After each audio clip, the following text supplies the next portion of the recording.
많은 사람들이 1년 중 12월을 가장 좋아하죠.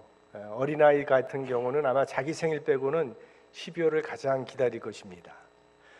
우선 우리 12월이 되면 우리의 눈이 즐거워집니다.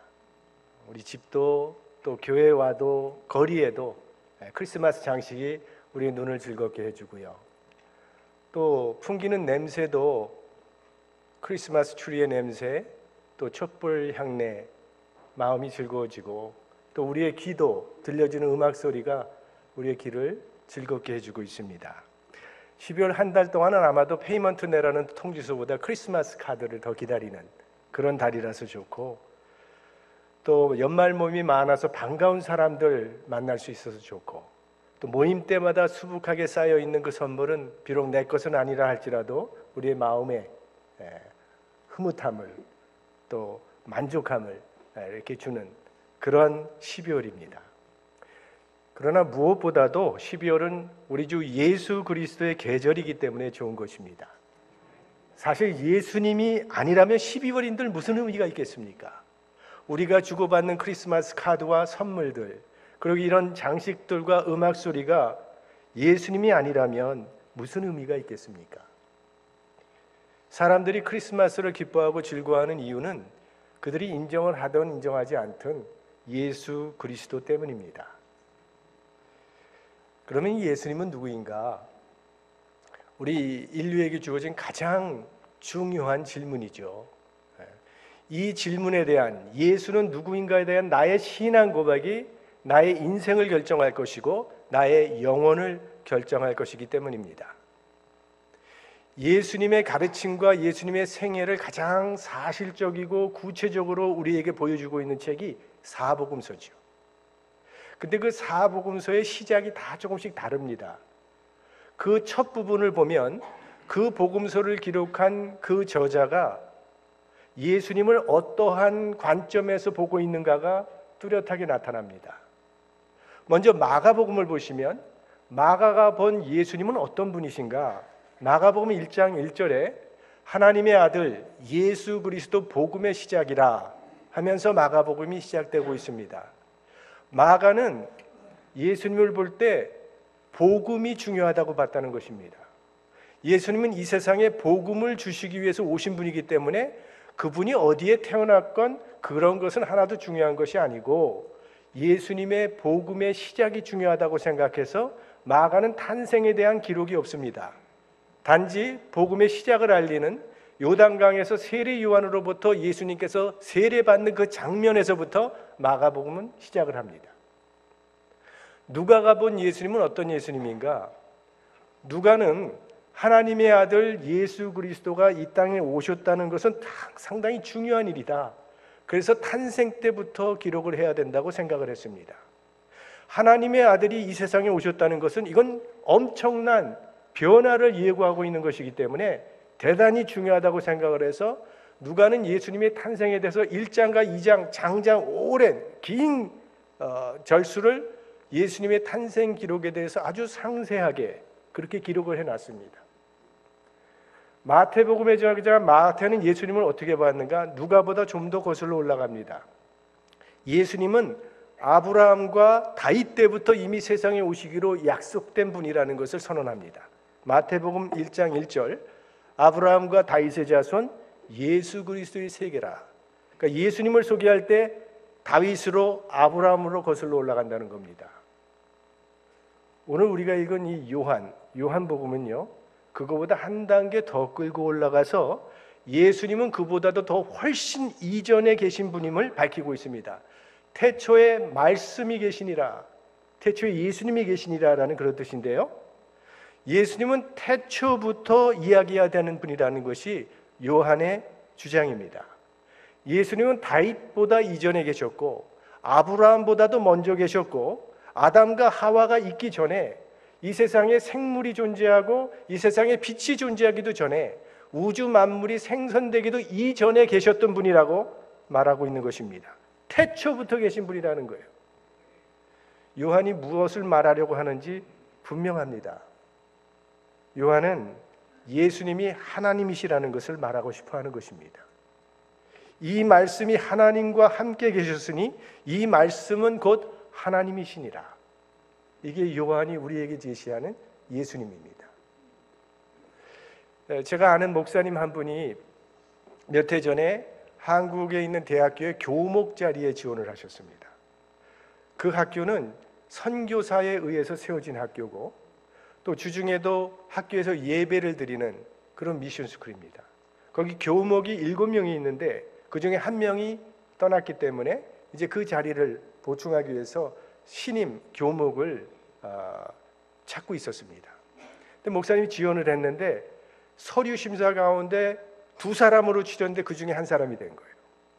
그래서 이제 마지막 심사가 남았는데 그거는 인터뷰이기 때문에 한국에 내가 들어가야 된다고. 그래서 기도 부탁을 하고 한국에 들어가셨습니다. 그리고 얼마 후에 오셨어요. 어떻게 됐냐고 했더니 안 됐대요. 조금 놀랐어요. 왜? 제가 생각할 때 그 목사님은 참 많이 갖추신 분이거든요. 공부가 취미예요. 공부가 취미. 참 이런 사람은 보기 힘든데요. 공부를 취미 삼아 하는. 너무 공부를 좋아해서 영국에 유학 가서 박사학위도 받고 모든 걸 다 갖추신 분인데 참 이상하다. 근데 떨어진 이유를 듣고 더 놀랐습니다. 이제 마지막 인터뷰를 하는데 여러 명이 이제 질문을 하는데 질의응답을 하는데 한 분이 이런 질문을 하더래요. 목사님은 예수님에 대해서 어떻게 생각하십니까? 목사에게 이렇게 쉬운 질문이 어디 있습니까? 저는 예수님은 하나님의 아들이고 그리스도이심을 믿습니다. 예수님의 역사성과 예수님의 구주성, 성경에 나타난 그대로 믿습니다. 라고 했더니 이분이 저는 종교다원주의자입니다.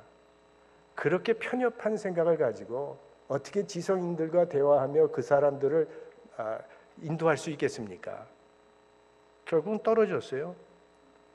전 그 목사님께 목사님 안 된 게 다행입니다. 그게 기도 응답입니다. 라고 위로해드렸습니다. 예수님은 누구인가? 예수 그리스도는 지난 2000년 동안 가장 많은 학자들이 연구의 대상이 되어 왔고 가장 많은 책이 예수님에 대해서 쓰여져 왔고 또 지금도 쓰여지고 있고 앞으로도 영원히 예수님에 대한 책은 끊이지 않을 것입니다. 예수님에 대해서는 아무리 연구를 해봐도 아무리 공부를 해봐도 끝이 없습니다. 예수님은 영원한 연구의 대상이요 영원한 신비입니다. 그래서 이 요한복음을 기록한 사도 요한은 요한복음의 제일 마지막 끝절에 이렇게 결론을 내립니다. 예수께서 행하신 일이 이 외에도 많으니 만일 낱낱이 기록된다면 이 세상이라도 이 기록된 책을 두기에 부족할 줄 아노라 하고 펜을 놓습니다. 이 세상의 그 누구도 예수님과 가장 가까웠던 12사도조차도 또 신약 성경의 절반 이상을 썼다고 하는 사도 바울조차도 심지어는 예수님의 어머니 마리아나 그의 형제들조차도 예수님을 다 알 수는 없습니다. 왜냐하면 예수님은 하나님이시기 때문입니다. 그래서 그분을 만났던 사람들은 주는 그리스도시요 살아계신 하나님의 아들이시니이다 자기의 신앙을 고백하고 그분 앞에 엎드려 경배했던 것이고 그분을 찾아왔던 사람들은 그분으로 말미암아 영원히 마르지 않는 생수를 발견했던 것이고 또 그분을 통해서 인생의 참된 목적과 소망을 찾았던 것입니다. 그 예수님은 오늘도 믿는 사람들의 심령 가운데 동일하게 살아 역사하시는 하나님이십니다. 그래서 예수님을 구주로 영접하면 모든 죄가 사함받고 하나님의 자녀가 되는 권세가 주어지게 되는 것입니다. 만약 우리가 지금 믿고 따르고 있는 이 예수가 하나님이 아니라면 그저 인간이라면 아주 훌륭한 인간, 어떤 위대한 예언자나 어떤 종교의 창시자에 불과하다면 우리의 구원은 헛것이 되는 것입니다. 왜? 인간은 인간을 구원할 수 없기 때문에. 죄인이 어떻게 죄인을 구원할 수 있겠습니까? 인간의 어떤 선행과 노력과 수련으로도 절대 인간은 자기 자신을 구원할 수 없습니다. 구원은 오직 하나님께 속한 것입니다. 그래서 이 기독교의 구원관은요, 예수가 하나님이시다. 바로 여기에 기초를 두고 있는 것입니다. 우리가 이런 생각을 해볼 수 있죠. 세상 사람들이 이렇게 분명한 복음의 진리를 듣지 못했기 때문에 지금도 죽어가고 있는 것이라고. 그건 그렇다고 치고 교회에 나오면서도 복음을 듣지 못하는 사람이 있다는 것은 참으로 불행한 일입니다. 이렇게 맑고 좋은 날 어디 놀러 가지도 않고 교회에 나와서 예배를 드리러 왔는데 예수님을 나의 구세주로 만나지 못하고 가는 그런 사람들도 있다는 것입니다. 이건 참 불행한 일이죠. 예수님께서 어느 날 제자들에게 물으셨습니다. 너희는 나를 누구라 하느냐? 베드로가 위대한 신앙 고백을 했죠. 주는 그리스도시요 살아계신 하나님의 아들이시니이다. 이 베드로의 고백이 오늘 여러분의 고백이 되시기를 축원합니다. 오늘 사도 요한께서는 이 본문을 통해서 하나님의 아들이 육신이 되었다, 즉 인간이 되었다고 선포를 합니다. 말씀이 육신이 되어 우리 가운데 거하심에 우리가 그 영광을 보니 아버지의 독생자의 영광이요 은혜와 진리가 충만하더라. 인간 역사에 일어난 가장 크고 놀라운 위대한 사건은 하나님께서 인간이 되어 인간 세상에 오셨다는 것입니다. 인간을 만드신 분이 인간이 되셨고 창조주가 피조물의 세계에 들어오셨다는 사실입니다. 이 세상 모든 종교는요 공통점을 가지고 있습니다. 인간의 노력을 통해서 신을 찾아가는 교리를 가지고 있습니다. 그게 이 세상 모든 종교의 교리예요. 그런데 기독교는 그와 반대입니다. 기독교 진리는 내가 할 수 있는 어떤 노력도 나를 구원할 수 없다는 거예요. 인간은 인간을 구원할 수 있는 힘이 전혀 없는 완전 타락 가운데 있다는 것입니다. 인간 스스로는 절대로 하나님을 찾을 수 없다는 거예요. 그래서 하나님이 인간을 찾으러 오시는 것입니다. 성경을 보면 에덴 동산 때부터 하나님께서 인간을 찾아오십니다. 아담아, 네가 어디 있느냐? 또 갈대아 우르에 살고 있는 아브라함이라고 하는 사람을 하나님께서 찾아오십니다. 하나님께서 찾아오시기 전에는 아브라함은 하나님이라는 분을 알지도 못했습니다. 성경을 보면 아브라함의 가정은 우상을 만들어서 파는 그러한 가정이었습니다. 자기 아버지가 우상을 만들어 팔면 아브라함도 평생 우상 장사하다가 인생 끝날 사람이었습니다. 그런데 그런 아브라함을 하나님께서 찾아오셔서 믿음의 조상이 되게 하셨습니다. 또 하나님께서 호렙산 기슭에서 모세에게 히브리 민족의 구원을 맡겼어요. 그 하나님께서 요셉과 마리아에게 메시아 탄생의 사명을 주셨습니다. 그 하나님이 핍박자 사울에게 찾아오셔서 그를 바울로 변화시켜 주셨습니다. 예수님의 제자들 중에 누구 한 사람도 자신이 먼저 내가 예수님의 제자가 되고 싶습니다, 저를 제자 삼아 주십시오라고 요청한 사람 없습니다. 언제나 예수님이 먼저 그들을 찾으셨던 것입니다. 우리는 어떤가요? 우리가 먼저 예수님을 찾았나요? 우리가 주님을 찾은 게 아니라 주님이 먼저 우리를 찾아주신 것입니다. 너희가 나를 택한 것이 아니요 내가 너희를 택하여 세웠나니. 그러니까 성경에 나타난 하나님은 찾아오시는 하나님이세요. 언제나 인간을 찾아오시는 하나님, 그 하나님이 인간이 되어서 인간 세상에 찾아오신 것이 성탄입니다. 그럼 왜 하나님께서는 인간이 되셔야 했는가? 하나님의 사랑을 전하여 주시기 위해서 인간이 되시기로 선택하셨던 것입니다. 우리 사람들은 사랑을 주고받는 이 수평적 사랑을 좋아하지, 어떤 높은 위치에 있는 사람이 나에게 베풀어주는 수직적 사랑은 이건 뭔가 동정을 받는 것 같아서 불편하고 거북한 것입니다. 그게 바로 성 다미안의 이야기죠. 그는 학자요, 부자요, 귀족 출신의 사람인데 그가 어느 날 여행을 가다가 문둥병자들, 이 한센인들이 살고 있는 몰로카이 섬을 지나가게 되다가 그 문둥병자의 상황을 보게 됩니다. 눈, 코, 귀, 입, 손과 발이 문드러진 채 정말 비참하게 살아가고 있는 그 불쌍한 사람들을 보면서 그의 마음 가운데 긍휼함이 일어나게 되고, 내가 이들을 위하여 내 일생을 바친다면 하나님 앞에 가장 복된 삶이 되겠다, 그런 결심을 하고 다시 섬으로 찾아가게 되죠. 그리고 그곳에서 자기 전 재산을 다 팔아서 한센병 치료를 위해서 기부를 하고 그곳에 살고 있는 한센인들과 함께 생활하면서 그들의 상처를 어루만져주고 그들의 마음의 상처를 위로해 주면서 동시에 하나님의 말씀을 전하기를 원했던 것이죠. 그렇게 애를 썼지만 이 문둥병자들 한센인들이 그 다미엔의 진정성 있는 사랑을 받아들이질 않습니다.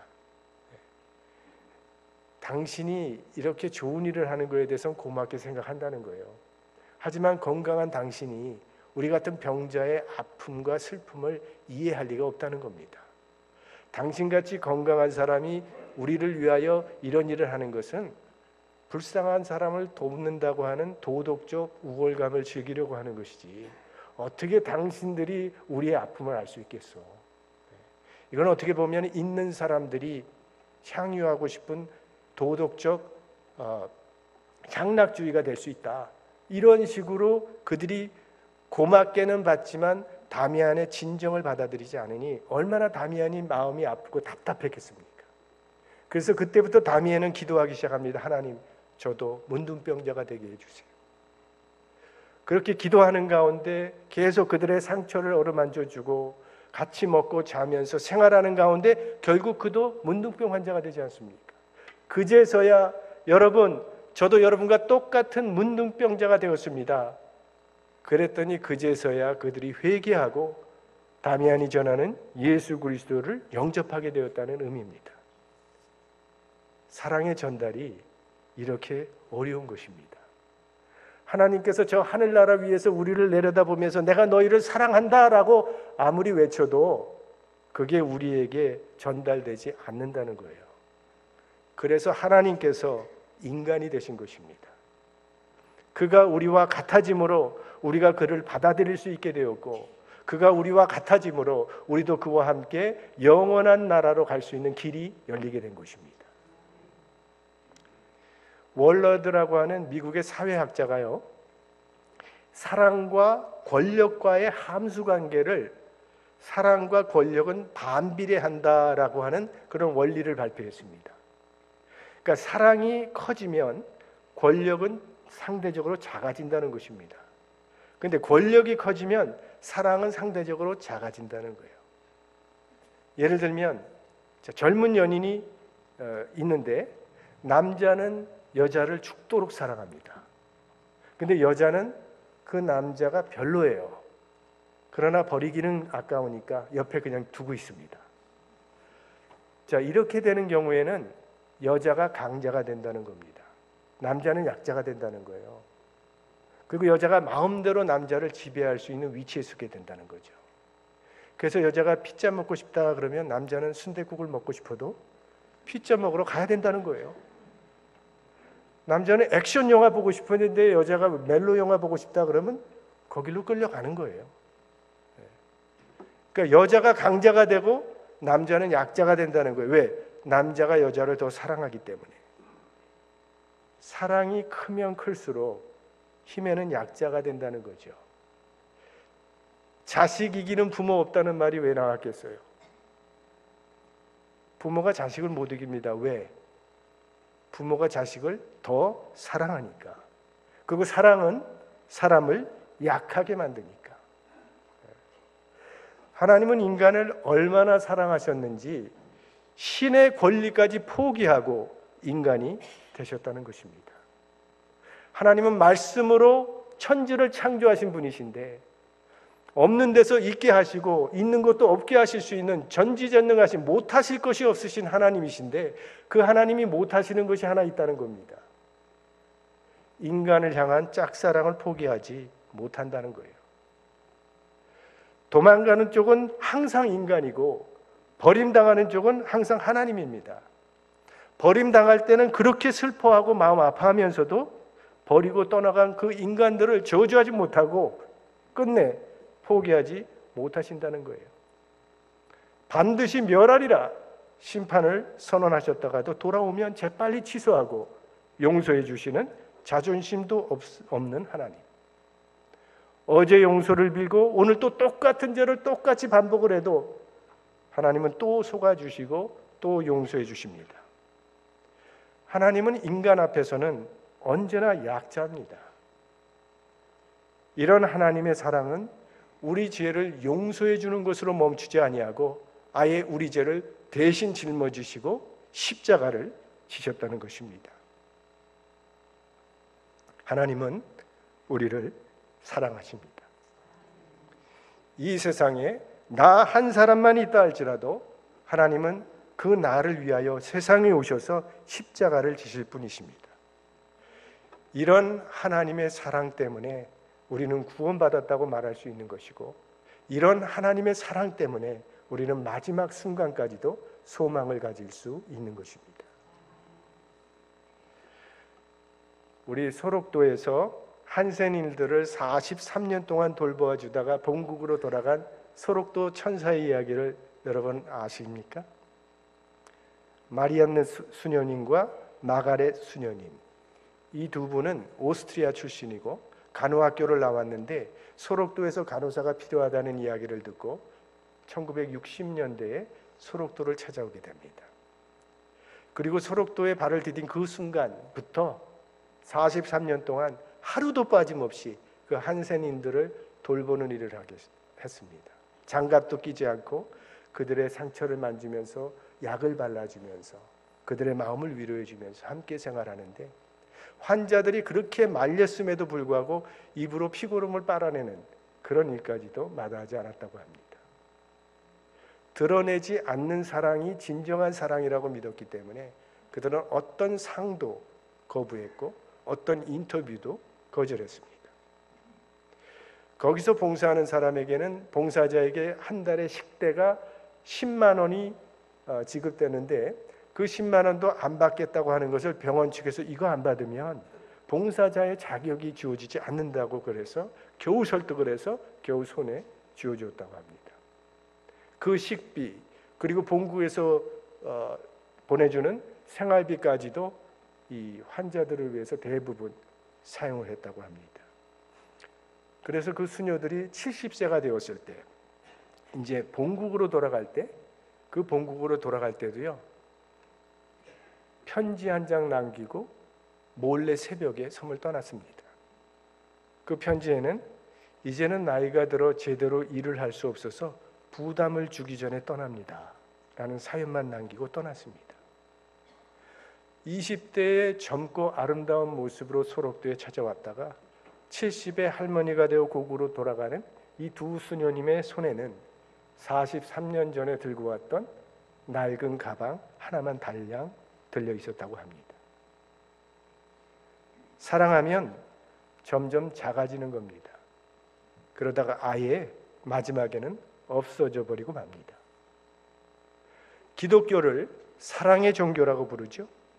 무엇이 가장 큰 계명입니까? 물었을 때 예수님께서는 주 너의 하나님을 사랑하고 내 이웃을 내 몸과 같이 사랑하라 말씀하셨습니다. 하나님을 믿고 살아가는 하나님의 백성들에게 주어진 가장 큰 사명은 사랑을 실천하는 것입니다. 베들레헴 말구에 찾아오신 그 사랑의 불씨를 이어받아 사랑의 횃불을 높이 쳐들고 살아가는 사람, 그 사람이 크리스천입니다. 내가 조금 어리석어지고 내가 조금 손해를 보고 내가 좀 작아지고 바보가 되더라도 예수님께서 우리에게 보여주신 그 사랑을 실천하며 살아가는 사람의 마음속에 오늘도 예수님은 찾아오실 것입니다. 자기를 비워 인간이 되신 우리 예수님을 생각하면서 우리들도 우리 삶의 현장, 그것이 가정이든 그것이 교회든 일터든 이 세상 어디서든지 예수님께서 우리에게 보여주신 그 사랑을 실천하며 살아가는 사랑의 사도들이 모두 되시기를 주의 이름으로 축원합니다.